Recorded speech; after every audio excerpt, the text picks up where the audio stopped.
question, which is a quote from Oliver Wendell Holmes, which says, "Taxes are what we pay for a civilized society." And I've always believed that too. As have I. Why do you think our country has so much trouble getting its mind around that?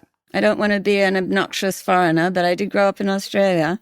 And I think that there's an almost childish expectation of something for nothing here, that you can have a society that you want where everything works and you have excellent air traffic control and roads and sanitation and all those good things.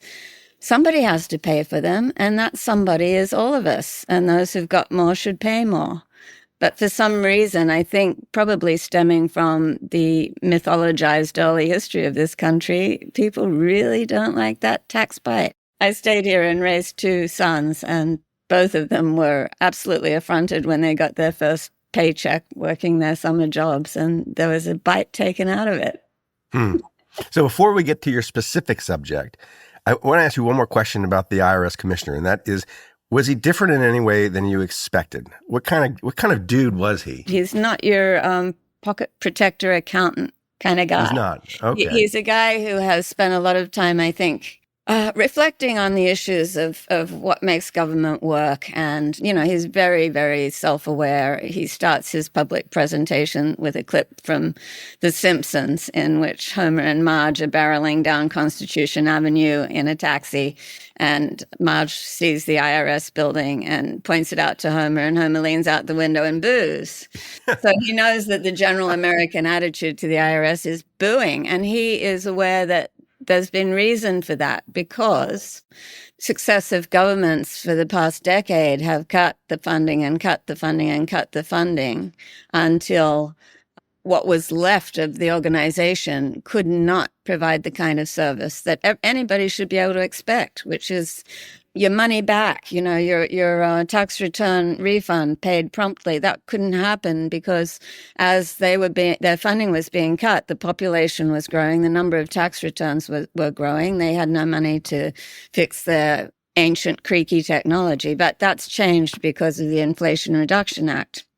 And Danny Warfel is the guy who's been tapped to oversee the technological transformation of the IRS. Did you have the sense that aside from letting you in to rattle around and find a story to tell, that he had a strategy for repairing or improving relations between the tax collector and the people? Oh, yeah.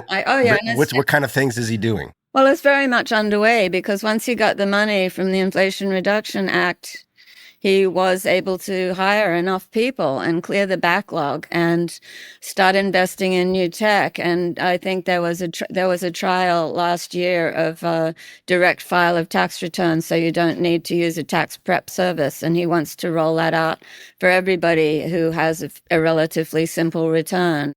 And then he's, got enough people to go over the absolute scofflaws, like the hundreds and hundreds of people who make over $1 million who have not troubled to file a return for the past decade because they knew that the IRS didn't have the wherewithal to come after them. Really? And also to reach out. Didn't even file a return. Didn't even file a return. And then, they've got the wherewithal to reach out to, I think it's like 6 million Americans who are eligible for the earned income tax credit who don't claim it. So the people who need help and the people who need to, have their fingers smacked and to pay their fair share. I didn't know that. That's riveting. It's encouraging. Once you're there and you're talking to him, how do you find what you're going to write about? He and his team identified a couple of people, and I landed on Jared Koopman, who runs cybersecurity investigations for the IRS. So there's only 3% of the IRS that is involved in criminal investigation, and they are widely pilloried and deeply misunderstood group of people.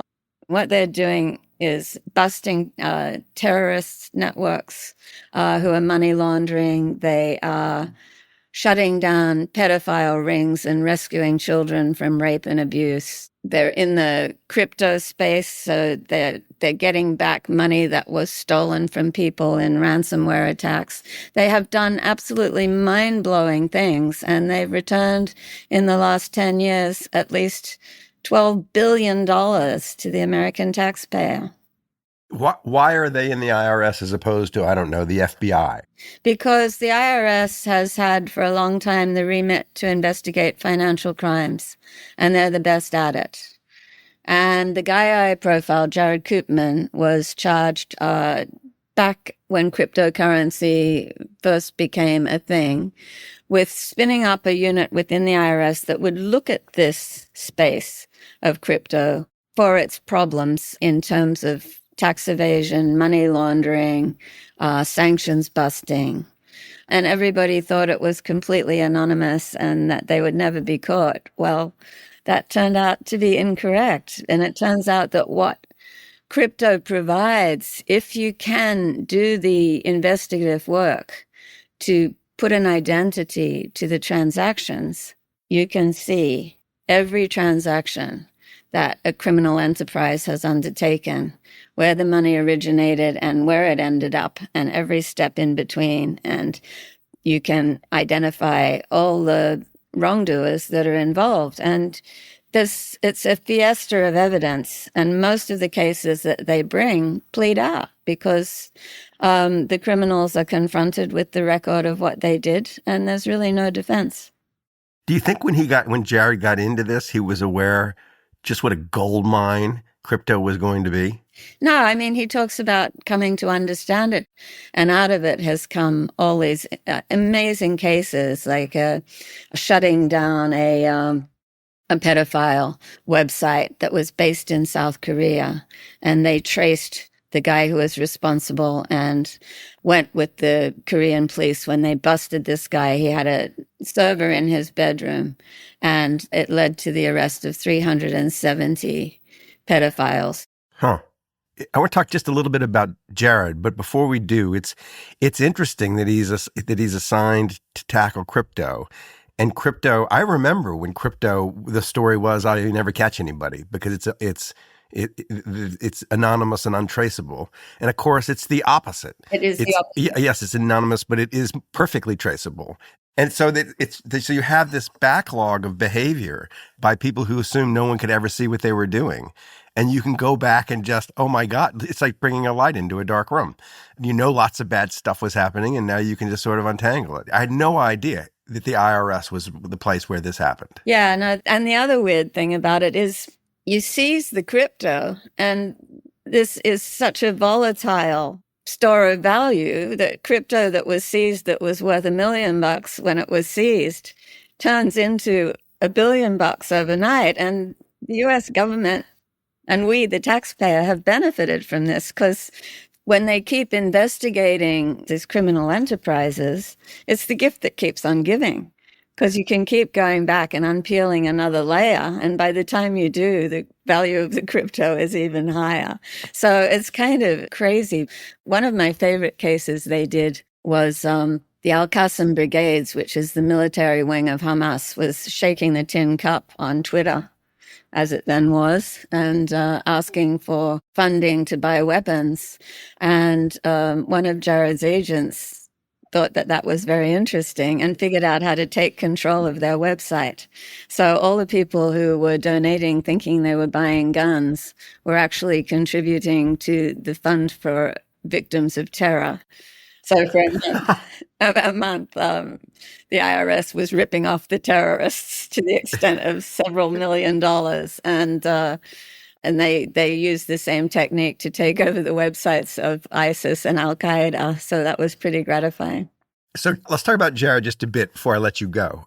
Is he aware that someone might come along and make a movie of his life? I don't know. Or do you think he has a sense of himself as a character?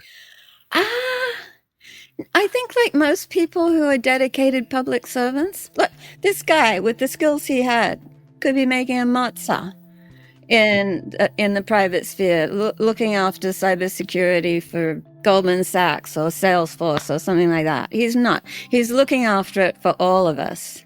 He is a very mission-driven guy. And, you know, he comes from a family of mission-driven people. His family have all been in the military or in law enforcement. He's just very dedicated to public welfare, and I don't think he has a lot of ego about what he does at all.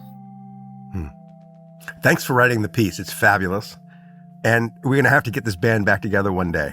It's just worked out so great. Sounds good.